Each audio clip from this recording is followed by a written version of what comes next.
Conservative media done right. You're listening to the SHR Media Network. This is the Edge of Liberty podcast.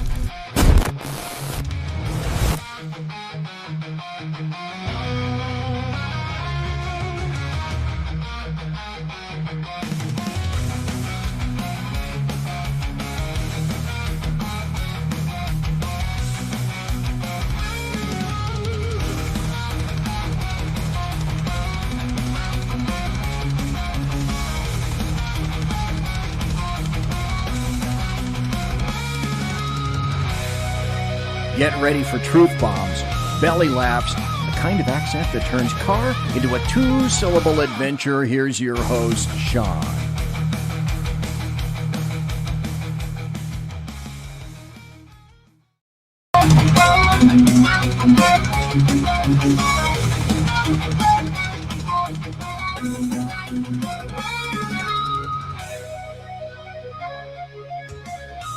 Ladies and gentlemen, welcome to the Edge of Liberty right here on the SHR Media Network. It is February the 4th, 2026. Got a lot to talk about this evening, as you saw on the slide.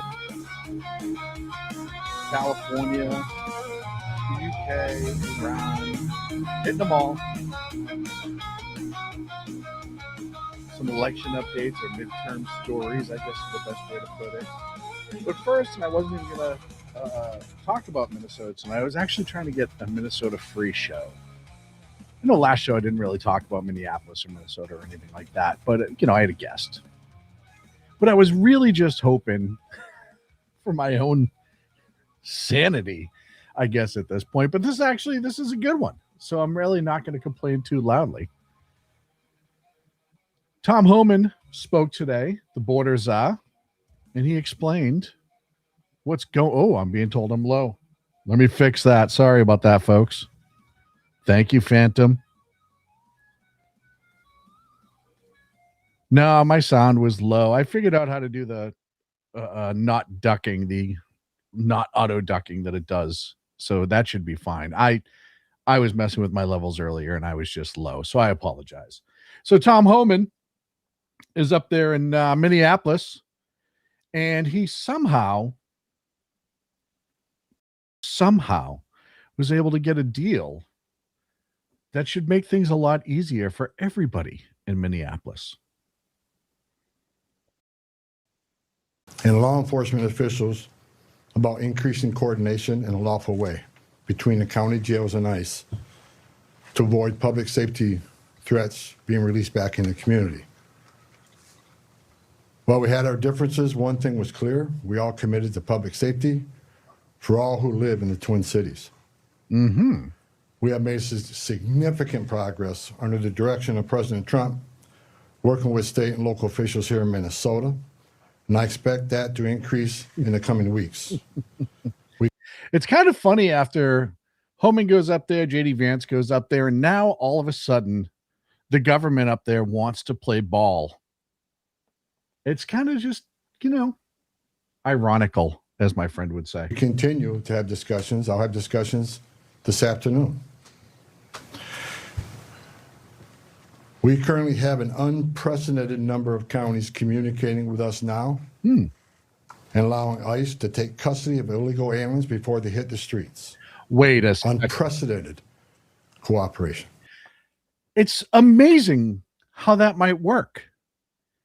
You see, once you actually send adults up there to deal with these petulant juvenile leaders in this state, then all of a sudden, after they're told, you don't have a leg to stand on here, and some of you might still be in trouble legally for what you've encouraged, all of a sudden, they're starting to communicate about releasing detainee or arrestees who have detainers put on them for deportation. It's almost like the system would work if people would get the fuck out of the way. And this absolutely has already been said. They're going to lower the amount of ICE agents because they don't need to be going out and looking for as many. So you're going to have less ICE patrolling around the streets looking for these people. You're going to have the cities and counties and state prisons, county jails doing what they're supposed to be doing, which is honoring the detainer and notifying ICE when they have somebody in custody that has a detainer. And the process will go smoothly yet again. So that's good. But I want to get back to California. That's where I really wanted to start tonight, was California, because Gavin Newsom, who is just, have you ever had that friend who, you know, like maybe a coworker? I don't think friend's the word I want to use here, but have you ever had that coworker who's like so friggin' confident in themselves that they're good at everything, but yet everything they touch turns to shit? That's Gavin Newsom. I'm going to go through the list of things that Gavin has done wrong. But before we do that, let's talk about the high-speed rail. Now, many of you may or may not know.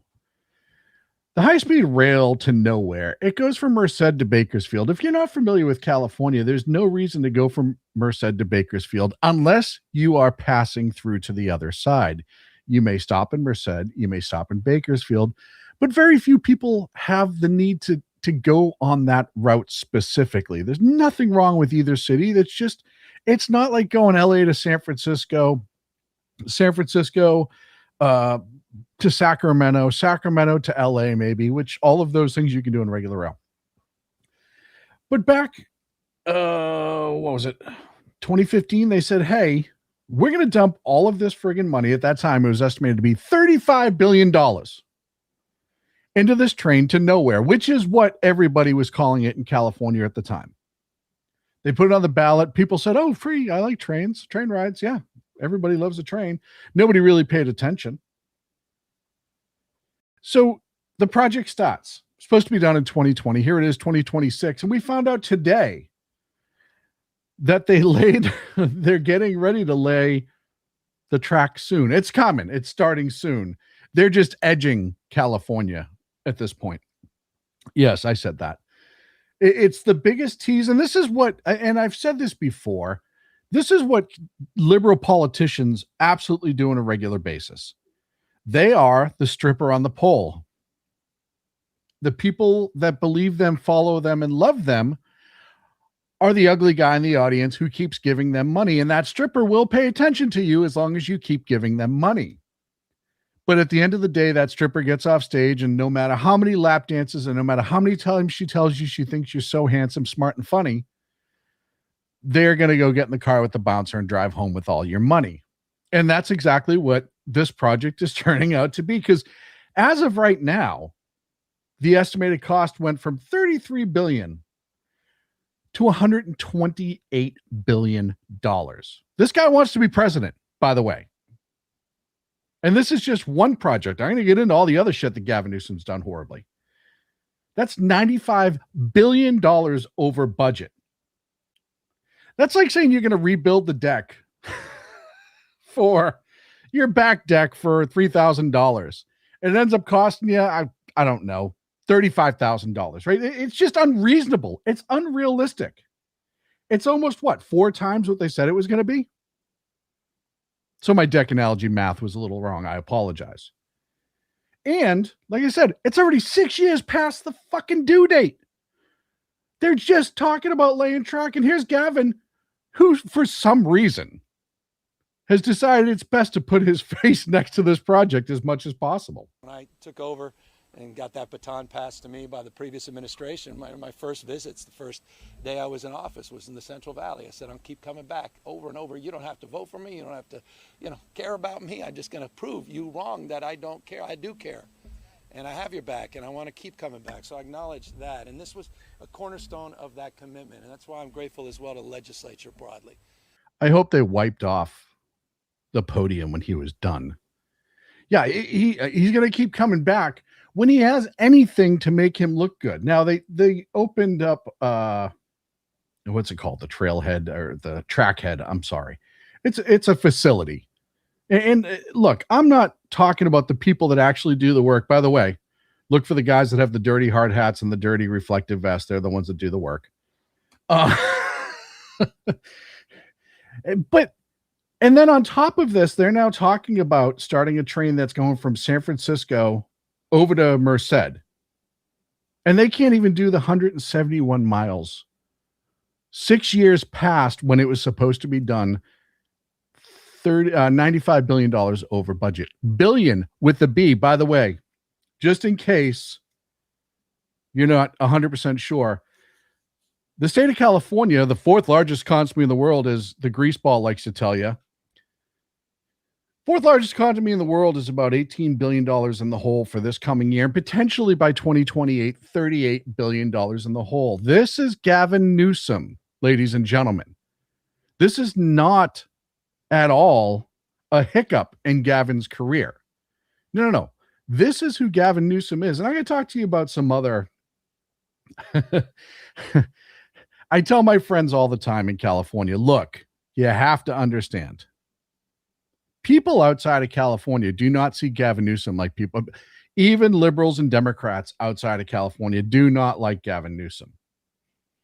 And there was a poll that just came out that shows just that. It's by Rasmussen. He's trailing Kamala Harris, who has not declared for 2028, but everyone kind of thinks that, everyone knows what they know. As a matter of fact, we had some sort of confirmation today. Hold on. Let me see if I can find this. Get Gavin off the screen. Nobody wants to hear or see from you, Gavin. Where is it? I thought I saved it. Maybe I didn't. Because this, yes, here it is. Kamala HQ on X. Everyone knows who that is. That's her essentially social media arm. Put this up a few hours ago. It says login, and then there's a couple of passwords wrong. But this one was, the babysitter is weird. Now, whoever's running Kamala HQ must have forgot that Doug hooked up with the babysitter before. And this seems like a really weird thing to put. But I digress. Back to Newsom, because this is his segment to be shit on. He's trailing Kamala by 14. And again, I understand totally how far away 2028 is. I know a month in politics is the equivalent of 5 years, or as quickly as tomorrow, depending on who says what, how, and why. That is where we are in politics today. But keep in mind, Gavin trailing, in general, 14 points to Kamala, after he has done nothing but campaign for the last year. He hasn't officially declared, but this is why if you go to Gavin Newsom's press office and all this stuff, it's just constantly the Trump attacks, and he's trying to be Trump without being Trump to show the ridiculousness of Trump, but he makes himself look like an asshole. Again, a skit that they're going to slowly walk away from, but will make very obvious what a losing idea that was. And they can't just abandon it, because then everybody's going to say, oh yeah, that was a tremendous failure. So they'll walk back the whole press office being snarky all the time and trying to be Trump and the crown on Newsom's head, blah, blah, blah, blah, blah. But this is where it gets interesting. Because among African Americans, Gavin trails by 43% among polled Democrats in this Rasmussen report. And again, I know I shit on polls. I know it's super early. But Gavin has been the face of the Democratic Party for the last year. And this was polled specifically for Dems. This wasn't a general. This was a Democrat-based polling by Rasmussen. And there's a whole bunch of other minor, smaller metrics, if you will, with different other races and a couple other things. The biggest gap he had, Newsom is a great governor. Steve Trulio says in chat, I love it when the stand-up comedians show up. The biggest gap he had in anything was 3% in this poll.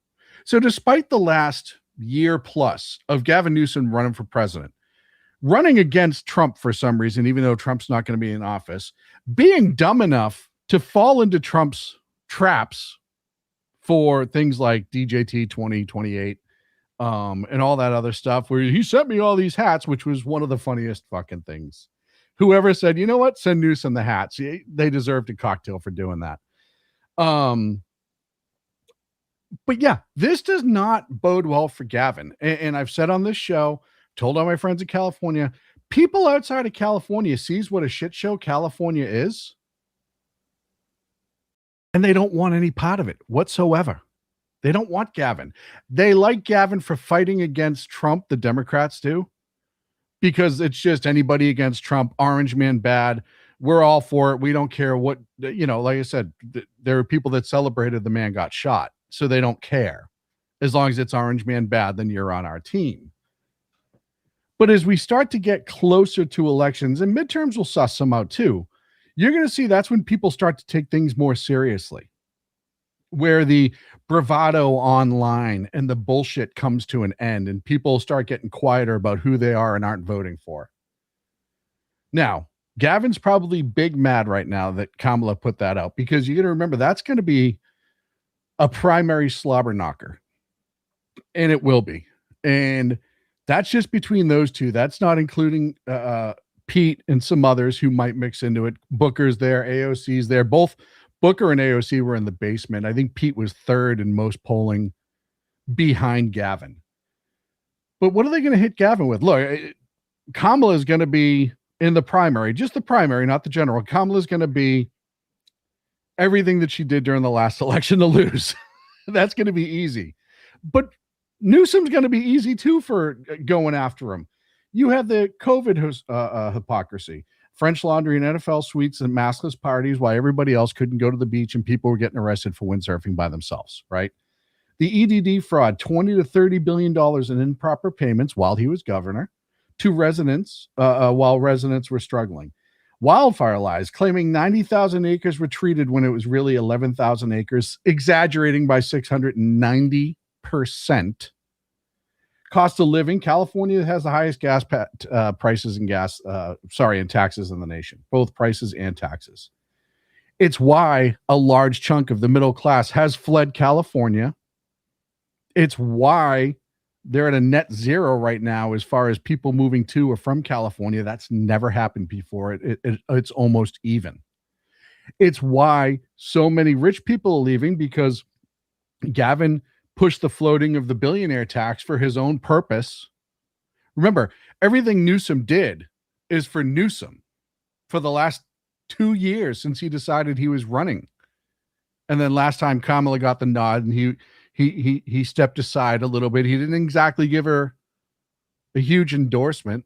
Remember, he didn't even take Kamala's call. I think BZ made the joke in the chat room about to go, I'll call you back. Is that what he said? About to go on a hike. I'll call you back. He never called the vice president of the United States back who was running, because he was trying to distance himself from her as much as possible. Let's see. Oh, Prop 47, the shoplifting wave that hit California. It's still happening. And then the homelessness increased by 6% in 2024 after spending $24 billion? $24 billion to fight homelessness. That also, and it's not on the list, but Prop 47, which was passed the last election, overwhelmingly, almost 80%. You remember Gavin came out and tried to pass a half-assed law 2 months before to try to save it from passing. Or Prop 37. Whichever one was the last one. There's so many propositions in California. It was whichever one was in the last one. It passed by 80% to try to curb crime, and Newsom won't fund it, and the legislature won't fund it. And it shows that he is not a leader amongst the legislature. If he wanted to fund it, it would be funded. That's how California is. It's a super majority in California. He will get his way most of the time. He won't fund it. Why? Because Gavin Newsom today has once again, and I've written about Gavin Newsom numerous times, about how he tries to become what he thinks people want him to be in order to get ahead. This is the man that made taxpayers in San Francisco put a bust of himself in the San Francisco City Hall. Normally you add busts after people die or retire, and it's the consensus of the body, like the city council had said, oh, we should commemorate that person. No. Newsom put a bust of himself in San Francisco City Hall. Newsom morphs into whatever he fucking thinks people want him to be in order to get elected. Say what you want about the guy who's in the White House right now. At least it's him. You may not like what he says. You may not like this. You may not like that. But at least you know that's his personality. Gavin is the greasiest of politicians. And he's also the one who had the balls, what was it, last month to say, I don't like it when politicians lie to people or when you can tell a politician is lying. It is insane. And I got to take a break. Wow, that flew by fast. Come back. I want to touch a little bit on California. Then I want to go international. We talk about UK, Trump's call with China, and a couple other things right here on the SHR Media Network simulcast with our friends over at KLRN. Please do me a favor right now. Hit the like button, hit the subscribe button. I'll be back in 2 minutes. Conservative media done right. You're listening to the SHR Media Network. Welcome to the SHR Media Shop. This is not just merch, it is a statement. SHR Media is built as a rebellion against the mainstream. We deliver truth without a filter or permission. When you wear our gear, you are standing for liberty and unapologetic free thought. Every piece is a badge of support for independent journalism. Wear it loud, wear it proud. Support the mission and join the rebellion at the SHR Media web store. Attention, all patriotic women of faith. Yep, I'm talking to you, sis. Are you looking for high-quality, super soft apparel that reflects your love for country and your devotion to God? Look no further than Carry Girl Gear. Picture this. You rocking a tee so soft it's like being hugged by a cloud, all while showing off your love for God and country. Sounds dreamy, right? Well, welcome to reality, babes, because that's what we're all about here at Carry Girl Gear. We specialize in super soft tees, tanks, and more, designed specifically for the strong, patriotic woman who proudly wants to carry their message of faith and freedom. When you shop with us, you're not just getting a t-shirt. You're joining a community of like-minded women who are proud to wear their beliefs straight on their tees. So whether you're sipping sweet tea on the porch or leading the charge for faith and freedom, do it in a Carry Girl tee. Because life's too short for stiff, boring tees. CarryGirl.com, where faith and freedom meets fashion. Come listen to BZ's Berserk Bobcat Saloon Radio Show. Live on select and exclusive Tuesday and Thursday nights at 11 p.m. Eastern, 10 p.m. Central, and 8 p.m. Pacific on the SHR Media Rumble channel, SHR Media YouTube channel, X, Twitch, Spreaker, and wherever great conservative podcasts are found. BZ, your conservative Sherpa, guides you through the maelstrom of Democrat, leftist, and globalist lies, chaos, deceit, and betrayal. Raised as a free-range child with dirt, stains, mud, and freedom, BZ broadcasts from North Idaho, comfortably surrounded by actual normal people. Jump into our plush, sumptuous, palatial, and resplendent chat room on rumble.com. Click on live chat to join. Now, with 37% more umbrage and 19% more bulbosity than previous shows, featuring delicious Liberty additives for the best in late-night conservatarian talk radio. BZ reminds you that with great beard comes great responsibility. No chinchillas were harmed, embarrassed, fat-shamed, or the focus of any sarcasm whatsoever in the making of this ad.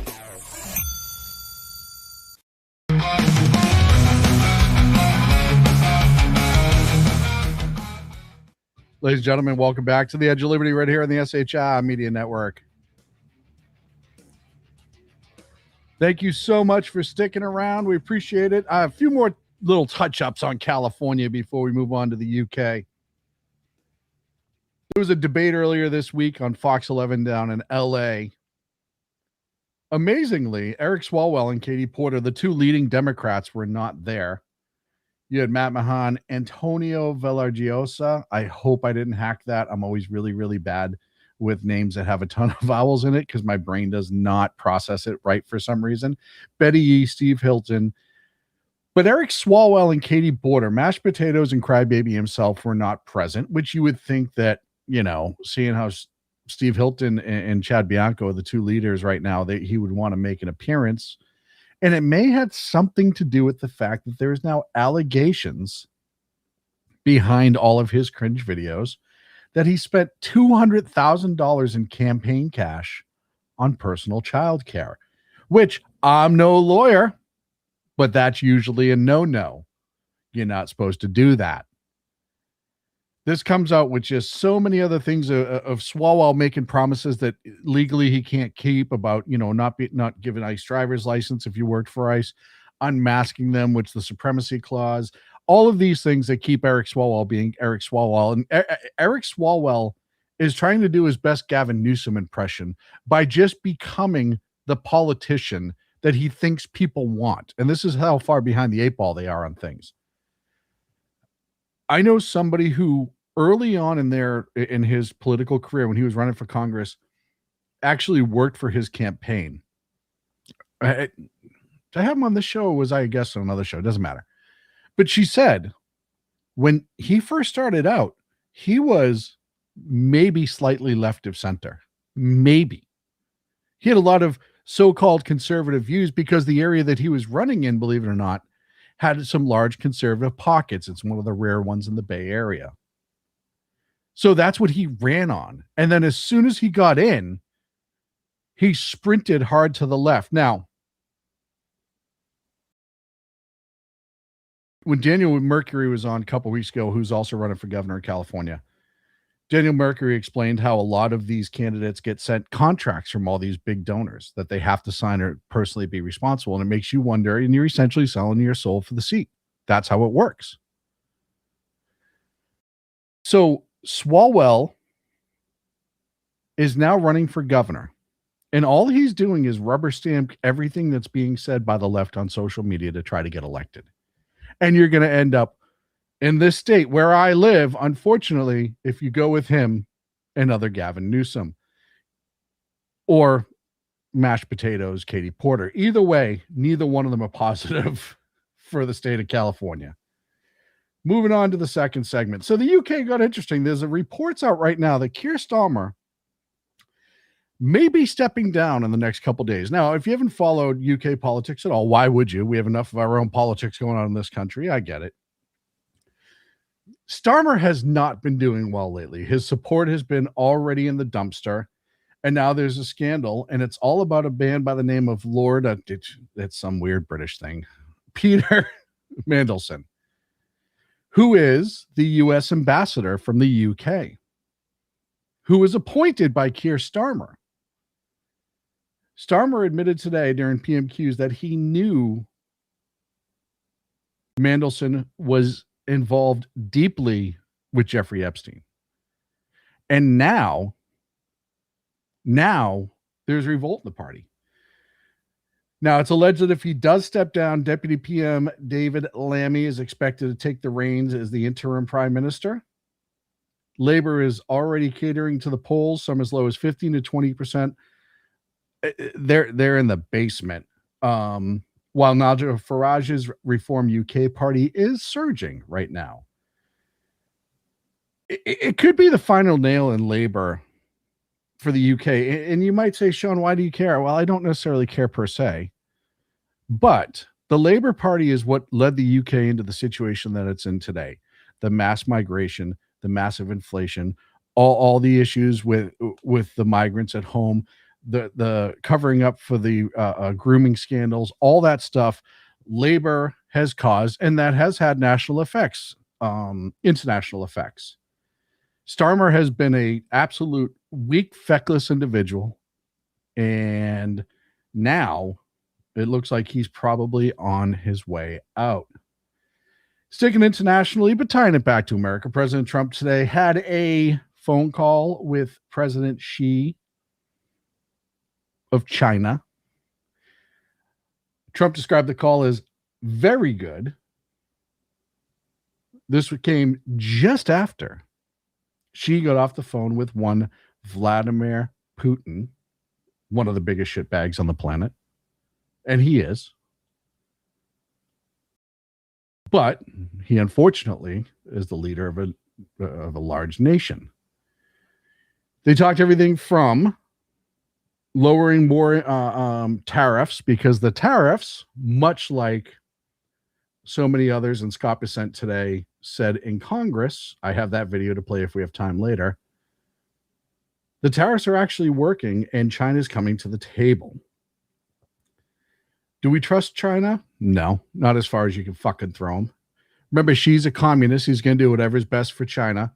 Xi was also just talking. Look, for the country that opens a coal plant a day and has the worst record on the planet for environmental shit, things that we don't even know about if you talk to people who lived in China that didn't make it out of certain regions because the government came in and shut it down so quick. Last week, Xi was talking about how we need to save the environment and all this other stuff. Xi is starting to pretend to get along because he is in trouble. Now, we had on Leah the other night, who worked for the NSA, CIA for 20 years. She's an analyst. And she said, China, their economy's okay. It's not great, but it's okay. Listening post, the lashes better happen for being late. How dare you be, 30? I'm 30 minutes into my show and you're late? You have a lot of nerve. And their military is a quasi paper tiger. They're still a threat. They're still something you have to be concerned about. But they're not the beast that everyone makes them out to be. So many military experts have said that.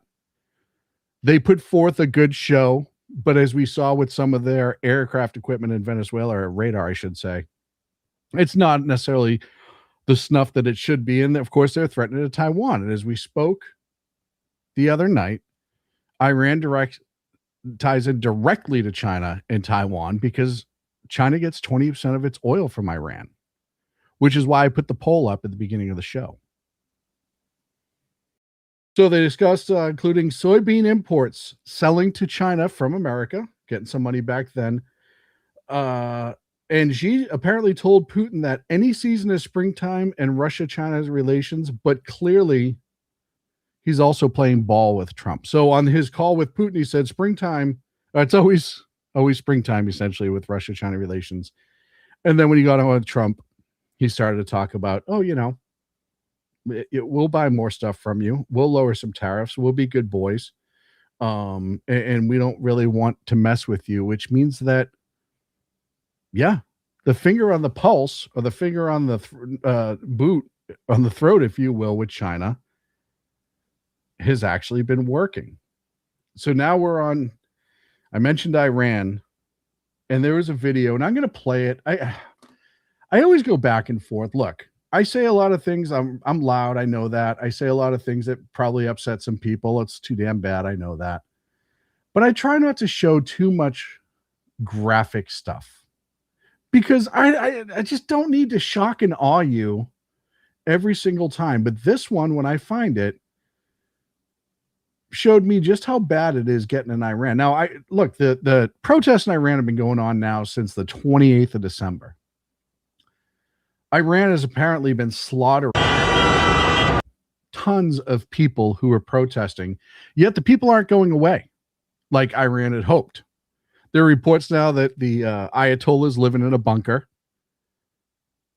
Lee and I talked about what it could look like after the fact. But essentially, the bombing is inevitable. There was supposed to be peace talks or some sort of nuclear talks between the Trump administration and Iran for Friday. The Trump administration canceled that because apparently Iran was just not being at all reasonable.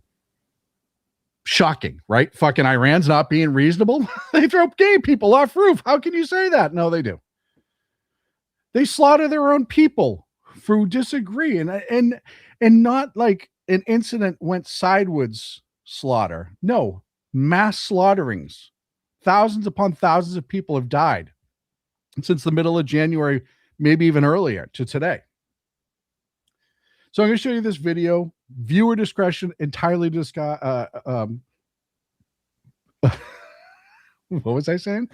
Advised is the word I was looking for. I apologize. Here's the video.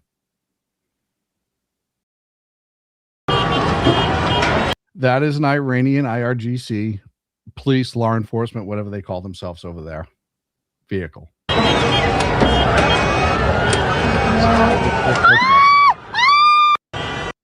So when I see liberals out there talking about how Iran isn't that bad, how do you explain that away? And this isn't, like I said before, this isn't actively like the protesters were like causing this. No, they were just protesting in the streets. They want to change. The government is listening. Why do they want to change? Because they have no water. They have no food. Their currency is so far into the toilet that you'd wear a glove up to your elbow to get it out. They're suffering. They don't want it. And look, there are reports now that even though Iran itself is an Islamic nation, that a majority of the people there don't necessarily agree with that. And they don't want that anymore. And they're sick and tired of being murdered by their own government in mass for little things like being gay, for a woman not wearing her hijab, for disagreeing with the Ayatollahs. All of that gets you killed in Iran. And now there are reports. I mean, look, we have a battle plan. We already know what we're going to do with Iran. We knew probably 2 months ago. Maybe even, no, we probably knew after the last time we bombed them, if we had to go back, what we're going to do next. Let's give our military the credit it deserves. We've had a plan. Trump's giving them an out. Hey, make a change. Go elsewhere. Leave. Let cooler heads prevail. Let a new leader come in. Hold an election. Ayatollah step down. All these things I'm sure are being discussed. Iran's not having it. As I talked about before, what is Iran? Iran's the biggest supporter of terror in the world. They also, because of the dirty oil that they sell, filthy dirty oil, to Russia, North Korea, China, Turkey, and India. That's how they make their money to fund this terror. They have, you saw Hamas, you saw Hezbollah, you see what's going on in Yemen. Most people look up what's going on in Yemen. And on one side, you have the Iranians, and on the other side, you have the Saudis, and they're all in a proxy war. And then there's a third side with the UAE in another proxy war. But that started primarily from the Iranians funding the terrorists in that state to undo the Yemeni government. The Ayatollah, the Iranian leadership are absolute monster shitbags. There's no wiggle room in that comment. There's no like, well, let's think about all the good things that they've done. Let's think about all the people they haven't killed yet. And like I said, much like Venezuela, and Leah said the other night, Iran is also a tactical position for us because you're taking oil away from China, who is our enemy, our biggest adversary. Despite the great phone call, Trump going to visit, all that, they're still our enemy. I mean, shit. They just found, millions of dollars from the Chinese government, went to the guy who owns the house in Nevada and in Reedley, California. He owned that property too, where they're opening up the biolabs. We've talked about on this show and others how many times China has had people next to high-ranking officials in our government, spies. I mentioned Swalwell earlier. You can't get any closer than that, intimately. China's buying up land around all of our military bases. The secret police stations, that was a thing. The 911, the data bank with all the cell cards that was designed to crash the 911 system in New York. They believe that was China. The list goes on and on. The Chinese government, and I'm not talking about the people again, the Chinese government is as filthy as the Iranian government. They're just smart about how they do it. They murder their own people all the time. Look at COVID. They were welding them into fucking buildings. Look up the Chinese Uyghurs, what they're doing to them. So when we attack, and I think we're going to be attacked, I think it's, what's today, Wednesday? By Friday or Saturday is my guess. They're going to be putting warheads on foreheads in Iran. Lee and I were talking that, best case scenario, we drop a bunch of munitions because we have capabilities that Israel doesn't. And Israel and others in the region go in and stabilize it. They'll probably bring the Shah's kid back in, the crown prince, and hopefully be an interim government till they can have elections. And if a best case scenario with Iran, everything gets better and they're back to being a semi-productive country in the next 20 years or so, legitimately. but you have to start somewhere. And like I said, we have the Abraham Lincoln in there. We have so much. We just had, I apologize, I forgot to mention that too. Just had the drone shot down by an F-35C that was on patrol. It was doing the combat air patrol around the carrier. And Iran flew drones too close. And they blew the shit out of it, which they should have done to the Chinese balloon under Biden, but that's neither here nor there. Getting off track, Sean. I know. The drones are one of the best things that Iran has in their drone force, air force, whatever you want to call it. So much so that they built an aircraft carrier out of an old oil tanker for just drones. This will also stop the war in Russia or set it back quite a bit, because now you have China low on oil. Russia will be lower on oil, and they get a ton of munitions and drones from Iran. Sean off track. No, it happens all the time. Story of my life, brother. Story of my life.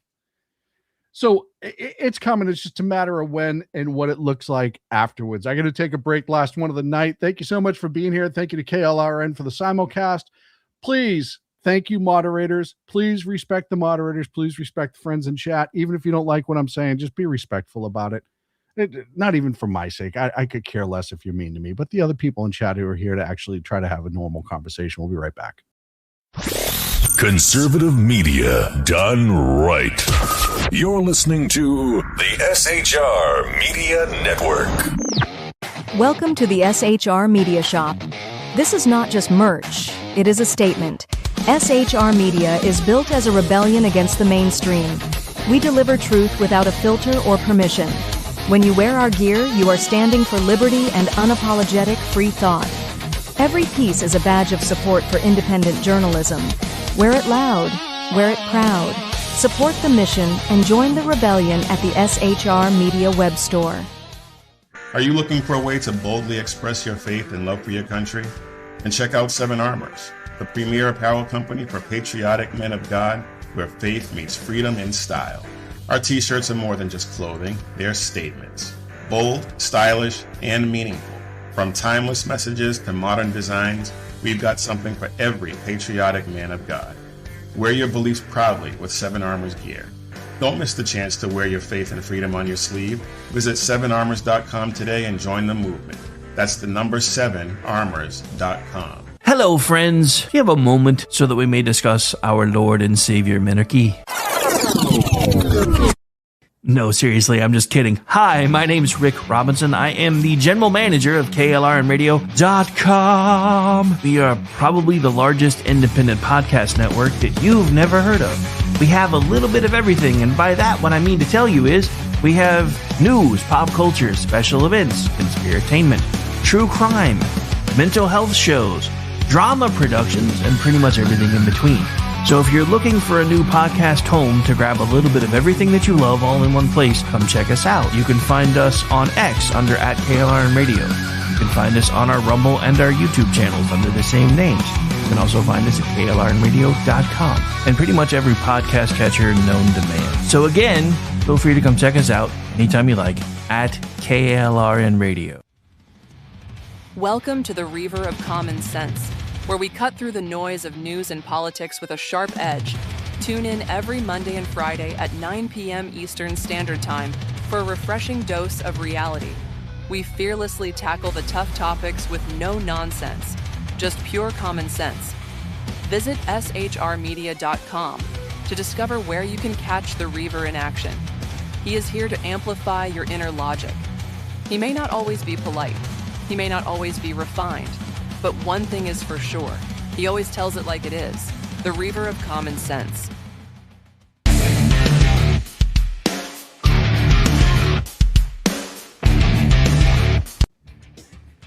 Welcome back to the Edge of Liberty right here on the SHR Media Network. Greg Griffin over on YouTube put out a great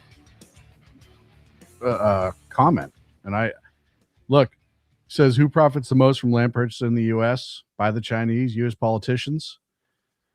What won't the U.S. politicians sell for? Well, look, but I don't disagree with you that there are some politicians who absolutely would sell their grandma to make a buck.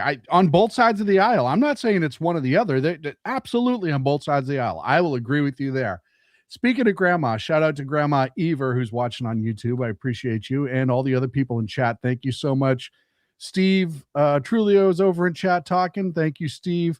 Dennis Nielsen. I mentioned Greg earlier. Jack Boozer, Mile Posts, BZ's in chat. Listening Posts in chat. Reaver's over there in chat. Diane's in chat. The chat's just doing great tonight. Mission Ready Men's in chat. The Phantom's in chat. The moderators.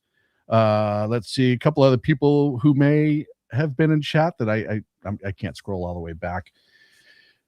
Let's start off a couple things. Remember we were told this wasn't happening, and then people got kicked off of social media for saying it was. And then we all said, hey, this is probably not a good idea to do when you're mutilating children before they're fully developed and can make their decisions on their own.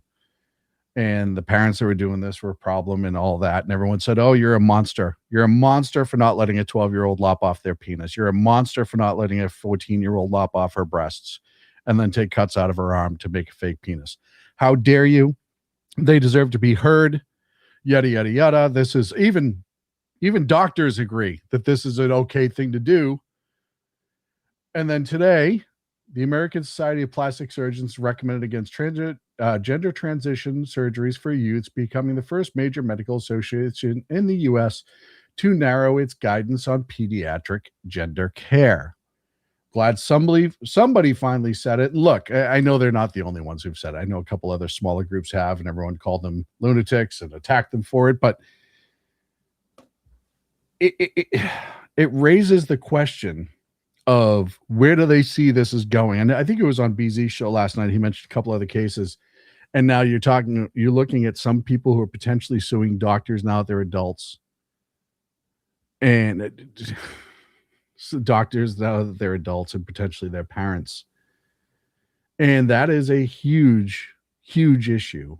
And look, you've seen so many. I told you about the gal that was on social media who was so put her whole story of detransitioning and transitioning and how it jacked her bodies up in ways that nobody told her about. And she said, even if they had, I was 16, I probably wouldn't have understood how it ruined her career. She was going to college for theater. She can't sing. She can't talk over a certain level because her vocal cords are swollen as a side effect of the medications.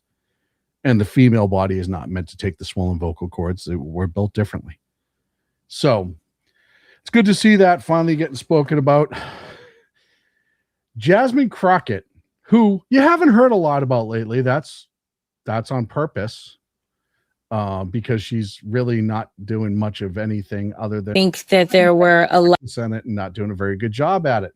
But she was on I think this is what's her name over at the 5, Jennifer Tarloff or Jessica Tarloff. I don't really watch Fox. And she's on her podcast that's not on Fox, and she said this about the PPP loans.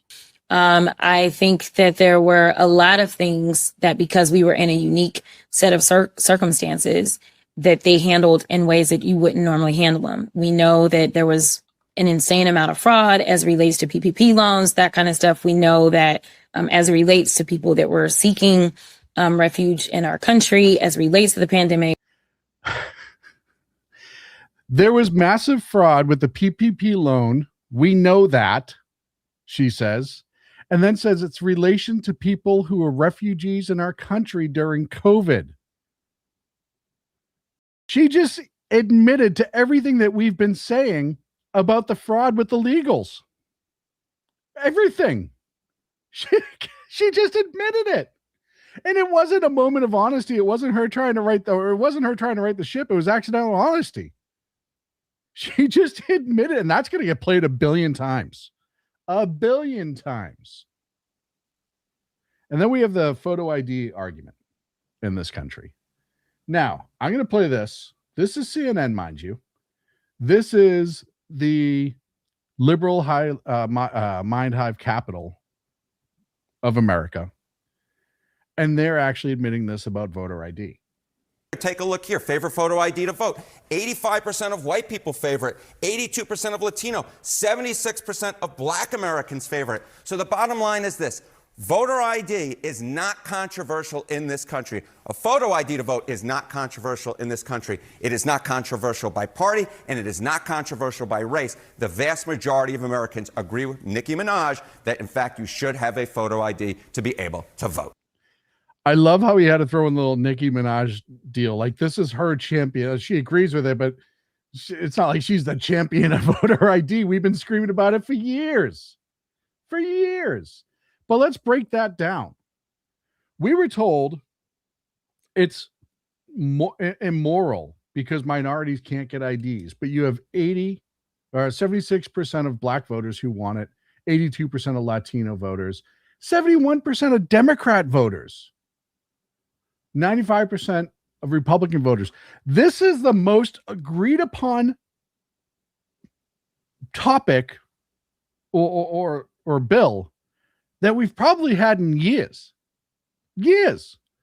Not little ones, not, let's pass a little law to get this city its bridge back. Yes, we all agree with that needs to happen. No. Voter ID, we were told, was controversial for decades.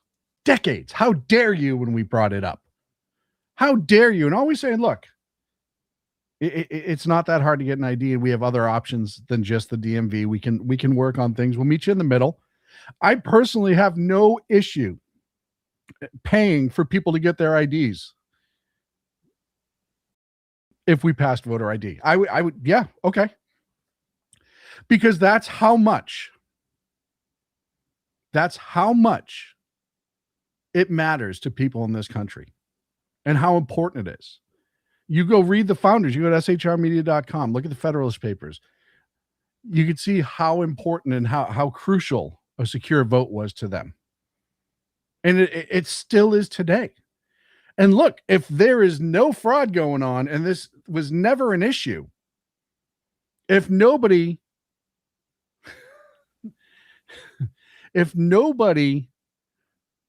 was stealing other people's ID and then showing up and mailing in ballots and all this other stuff, or, Swalwell wants voting by phone, because how could that possibly go wrong?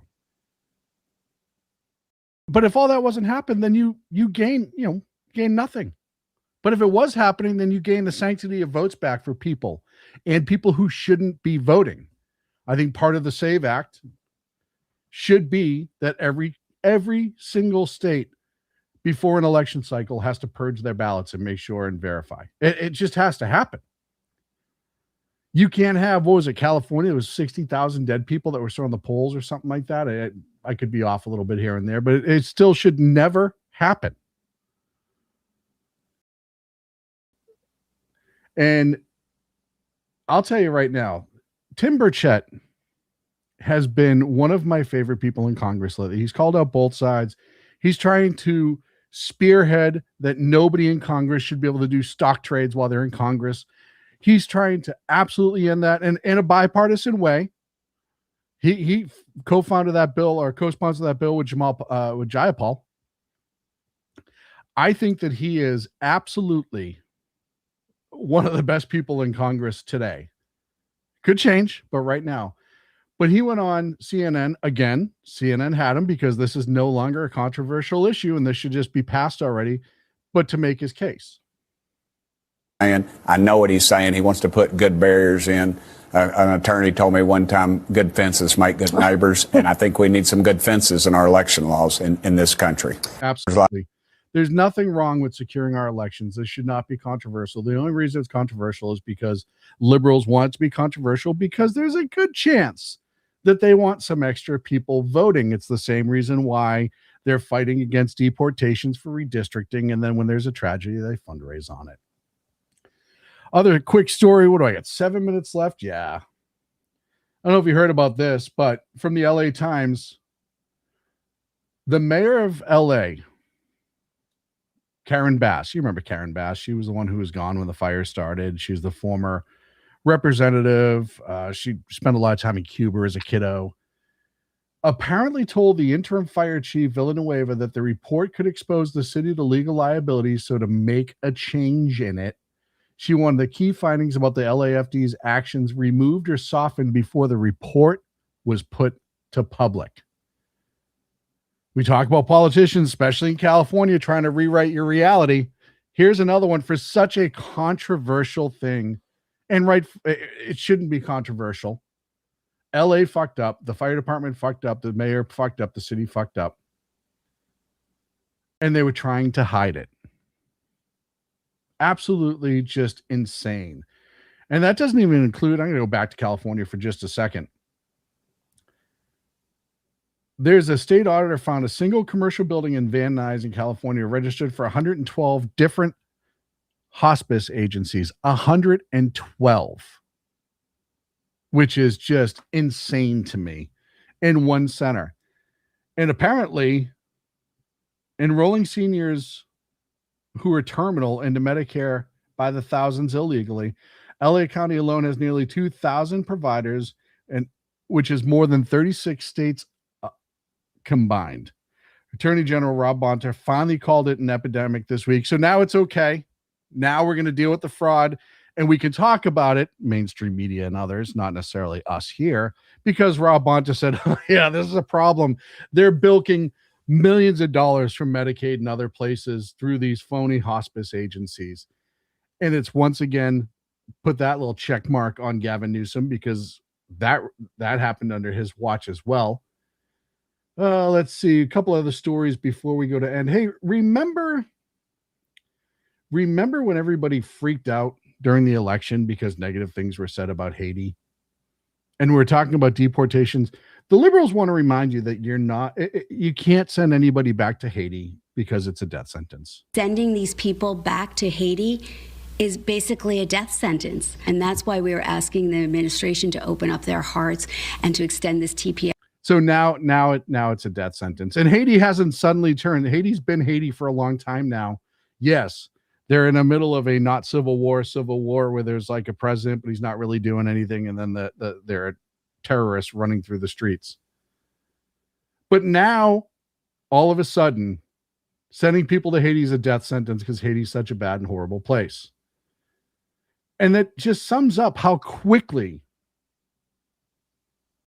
the leftist liberals will change sides as quickly as possible in order to prove or try to prove their point and weigh on people's emotions, because as I said, that's where they get you.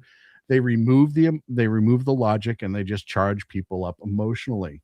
Speaking of charged up emotionally, to investors raising concerns about the impact of tariffs, writing that, quote, tariffs are inflationary. Did you say that at that time? Yes or no? No. Okay, thank you.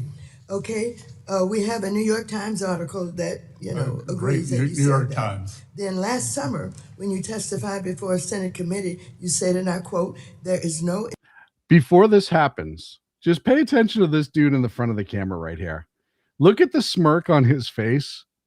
Look at right at the bottom, right near the time bar. Just watch the smirk on his face because he knows what's about to happen. Before a Senate committee, you said, and I quote, there is no inflation. Tariffs are not being passed on to consumers. You were quite definitive and even claimed that critics had, quote, tariff derangement syndrome. Well, those comments are at odds with the statement you made to investors that tariffs are inflationary. I don't mind her reading his direct quotes, and I don't mind her reading bullet points, but isn't Maxine Waters just reading a teleprompter right now? Again, I want to be clear, so just let me ask you, are tariffs inflationary? Yes or no? According to the San Francisco Federal Reserve, with 150 years of data, yes or no? Tariffs do not cause inflation. San Francisco Federal Reserve. Well, last November, as the Trump administration finally began to realize that affordability issues in America are not a hoax, you told Fox News that the government was going to reduce tariffs on goods like coffee and bananas, and that doing so would, quote, bring the prices down very quickly. Mr. Secretary, why was that announcement even necessary? If tariffs aren't inflationary, and as you and the president like to say, are paid for by the foreign country, a tariff on coffee or bananas shouldn't. I let that play on because, and I know I'm going to get out the door here in just a minute. I let that play on because when we talk about term limits, which I'm a fan of, this is exactly why. She's just falling apart there. She's not even, like I said, I understand talking points. I understand direct quotes. I understand like having your timeline and all that other stuff.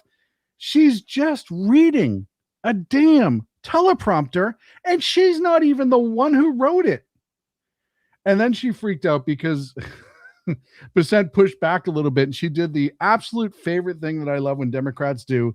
They ask you a question, you start to give an answer, they don't like the answer, and they scream, reclaiming my time. And now you get to reclaim your time because it's the end of the show here on SHR Media on the Edge of Liberty. Thank you so much for joining us. Thank you so much to the chatters. Most importantly, thank you to the moderators for being there tonight. I really appreciate you as well.